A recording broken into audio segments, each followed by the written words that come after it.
They called it county lines, but what this gang built was closer to a cartel. 13 separate drug lines, over 1,400 customer contacts, and tens of thousands of text messages marketing heroin and crack cocaine across the East Midlands and beyond, from Nottinghamshire to Derbyshire, Lincolnshire, Leicestershire, and as far north as Aberdeen. It was a modern criminal machine, run like a business, fueled by intimidation, and packaged with the glamour of drill rap and designer labels. This was no ragtag street crew. Led by figures like Jeffit Figula and C4 Cube, the gang was tightly structured, technologically advanced, and deeply exploitative. Children as young as 16 were used to traffic drugs, addicts were coerced into becoming couriers, and violence, or the threat of it, underpinned every transaction. They flaunted their wealth, Rolexes, Rolls-Royces, Dom Perignon, in social media clips and music videos, boasting about their dominance while police built their case. What followed was a sprawling multi-force investigation, one of the largest county lines crackdowns in Nottinghamshire police history. And in 2025, justice finally caught up with them. 12 men jailed for a combined 130 years. A drug empire dismantled. This is the story of the gang that marketed misery and masked it in music. The roots of the operation began deep within Nottingham's urban undercurrent, a city with a long history of gang activity, but rarely on the industrial scale this crew achieved. At its centre stood Jeffit Figula, a 29-year-old described by police as a commanding presence who acted as both organiser and enforcer. Figula didn't just oversee deals, he managed strategy, distribution, and violence. His ambition was clear: control not just Nottingham, but every line feeding into and out of the East Midlands.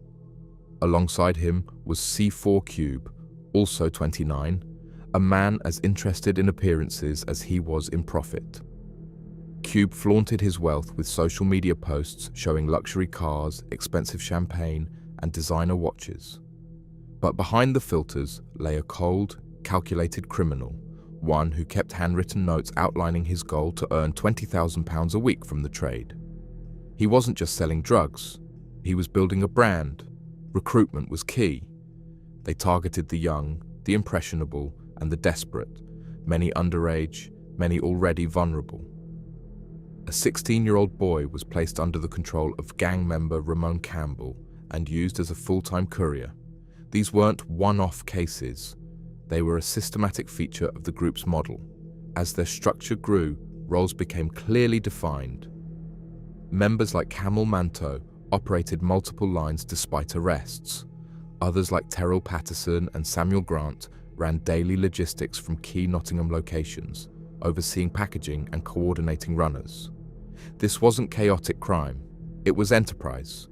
What made this group so dangerous wasn't just what they sold, but how they operated. They studied market demand, maintained consistent supply, and enforced order through violence.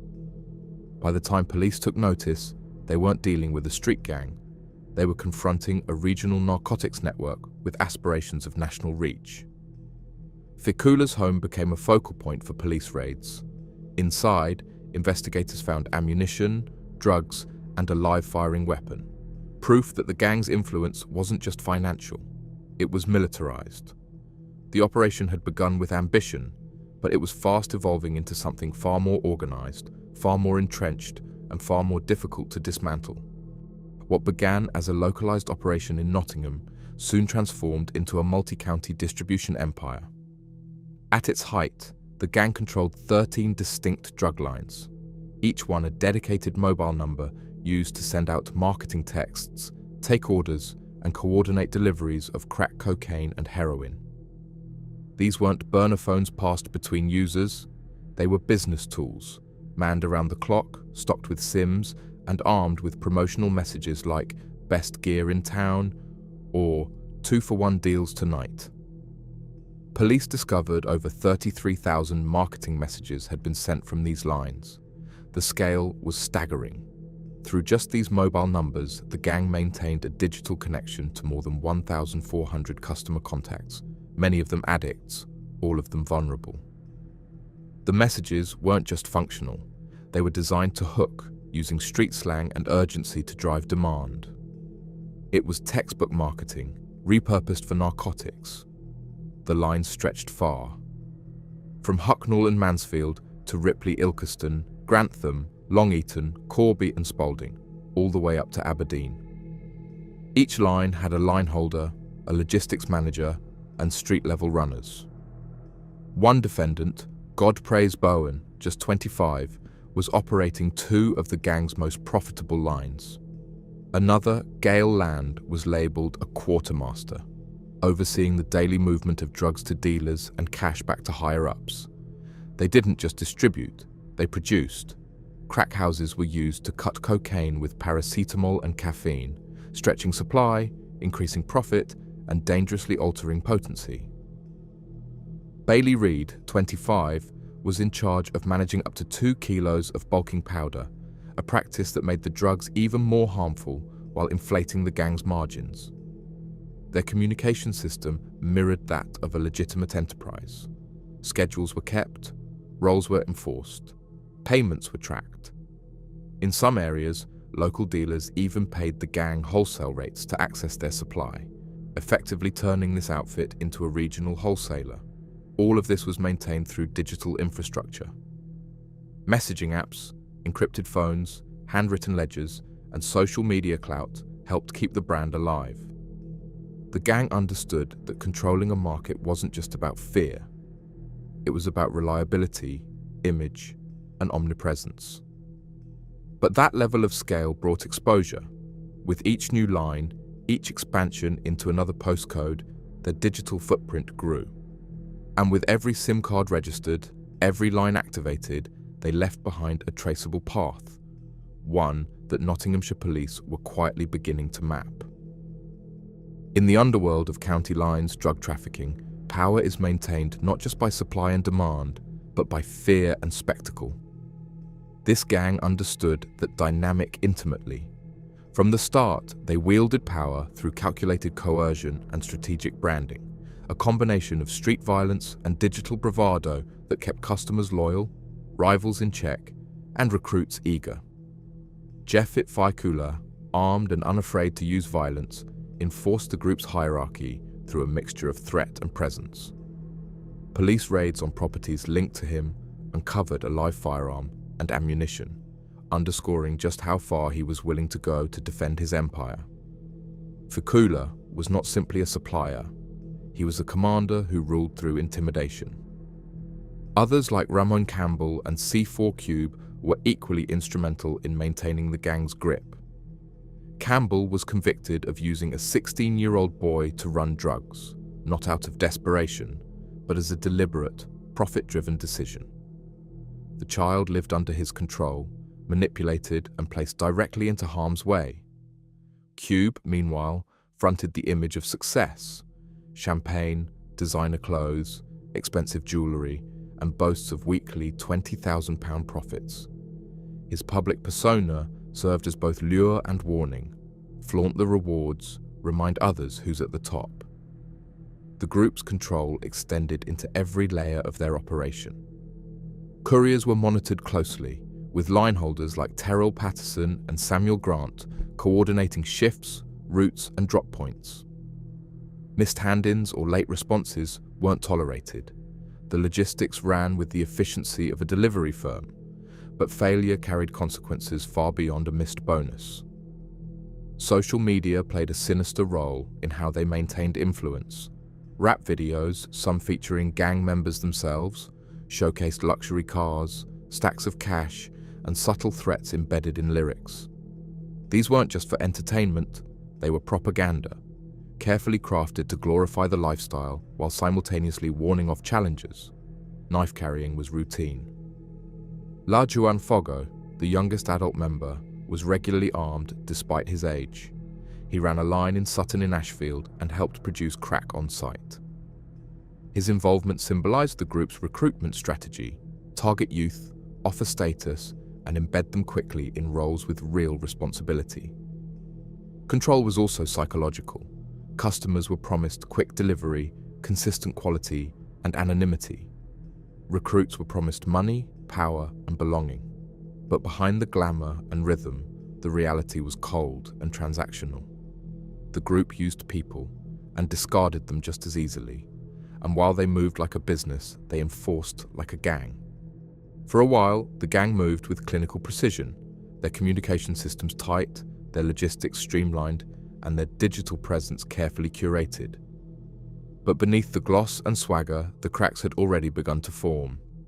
Behind the designer tracksuits and bullet points in notebooks about profits, police were watching, listening, mapping.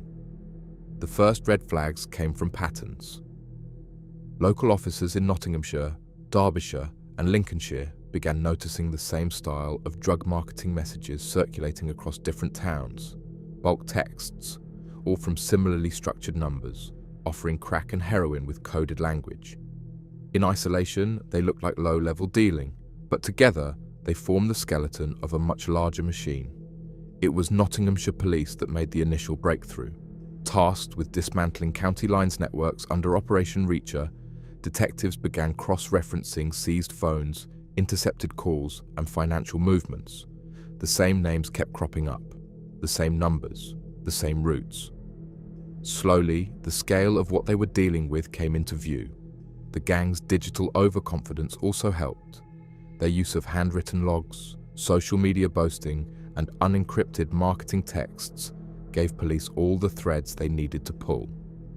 Surveillance teams tracked vehicle movements. Raids were coordinated across addresses linked to key members. When they moved in, they found crack production kits, burner phones, and cash stashes. The structure that once looked so secure began to fracture. Perhaps the most telling sign of vulnerability was internal complacency. Despite arrests and warnings, several members continued operating openly. Camel Manto was caught multiple times, yet remained involved with supply lines. Cube continued to flash wealth online even while on bail. Their belief that they were beyond reach became a critical weakness, and the law used it.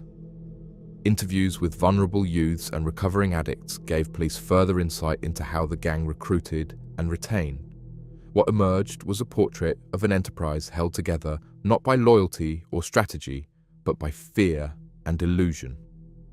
Once exposed to sunlight, the illusion began to evaporate, and as each address was raided, each line dismantled, the gang's grip loosened. This wasn't just a police operation, it was a pressure campaign. And under pressure, even the most polished facades begin to crack. What had looked untouchable in music videos and bulk texts now looked exposed, and the countdown to arrests had already begun. When Nottinghamshire Police struck, they did so with precision, the culmination of years of surveillance, intelligence gathering, and coordination with forces across the Midlands and beyond. What had begun as a fragmented map of drug lines and burner phones had coalesced into a full-scale criminal enterprise. Now, it was time to dismantle it, piece by piece. Raids took place in Nottingham Mansfield, Sutton in Ashfield, Derby, Leicester, and even as far north as Aberdeen. Dozens of addresses were hit simultaneously in the early hours. Officers in full tactical gear breached doors, seized electronics, bagged evidence, and made arrests. The timing was crucial. Many of the suspects were active, messages still being sent, deals still being coordinated, when the knock came. Inside the properties, police found everything they needed: live ammunition, weapons, hundreds of wraps of heroin and crack cocaine, dozens of mobile phones, many still warm from recent use. Marketing notebooks listing profits, contacts, and goals, some reading like business strategy documents. In one case, officers found bulk cutting agents ready for processing, along with digital scales and packaging materials. Perhaps most chilling were the clues of coercion, signs that vulnerable individuals, including minors, had been used to stash drugs or manage distribution. One 16-year-old was found to have been living under the control of a senior gang member, ferrying drugs daily and exposed to the constant threat of violence. The strength of the case lay not just in what was found, but in how much it linked. Every seized phone fed into a network map, every address tied back to one of the 13 drug lines, and every suspect's role, from quartermasters to street runners, was clearly evidenced through messages, ledgers, and witness testimony. This was not a crew of amateurs. It was a structured syndicate that had grown too fast, too far, and far too public. But that growth had been their undoing. With every new line came more exposure. With every flex on social media, another breadcrumb for investigators to follow. In total, 12 men were arrested and charged. Their empire, built on fear, addiction, and manipulation, had finally collapsed. But the true impact of the takedown was not just in the arrests. It was in the disruption of an enterprise that had reached deep into communities, corrupted youth, and normalized danger. The cleanup had begun, and justice at last was on the front foot. On the 5th of June, 2025, Nottingham Crown Court became the stage for the final chapter of one of the most significant county lines prosecutions in East Midlands history. 12 men stood accused, not of isolated incidents, but of managing a complex drug empire built on exploitation, violence, and high-level coordination. As Judge Mark Watson delivered his sentences, the weight of years of damage and community suffering came into sharp focus. At the top of the hierarchy was 29-year-old Jeffit Fikula, found guilty of conspiracy to supply Class A drugs and multiple firearms offences, including possession of a loaded weapon with intent to endanger life. Fikula was handed a 21-year sentence. His role as enforcer and organiser placed him squarely at the centre of the gang's violent infrastructure. Next came C4 Cube, also 29, sentenced to 15 years. His role went beyond operations. He became the gang's mouthpiece, flaunting its wealth and influence through social media and music videos. Despite arrests and bail conditions, he continued offending, demonstrating a complete disregard for the law. Ramon Campbell, 28, was jailed for 14 years. Not only did he manage a key line, he was found guilty of exploiting a 16-year-old as a courier. The courts condemned him for endangering a child for personal gain. Sentences ranged from 6 years and 4 months for persistent offender Camel Manto to 20 months for lower-level participants like Lajwan Fogo. Terrell Patterson, Samuel Grant, and Godpraise Bowen received significant sentences for running lines and handling logistics. All were judged to have played crucial roles in maintaining the gang's day-to-day business. In total, the court handed down a combined 130 years in prison. Judge Watson said, "This was a highly organized and deeply exploitative operation. You marketed misery, you profited from addiction, and you manipulated the vulnerable, including children, for your own ends. The impact of your crimes will be felt by communities long after today." Detective Inspector Luke Todd praised the multi-agency effort that brought the case together. "This gang is responsible for untold damage across our region. Today's sentencing is a victory not just for law enforcement, but for every victim, whether coerced into dealing or trapped in addiction." The empire was gone. The message was clear. In the modern drugs trade, no amount of marketing or firepower can shield you from justice forever.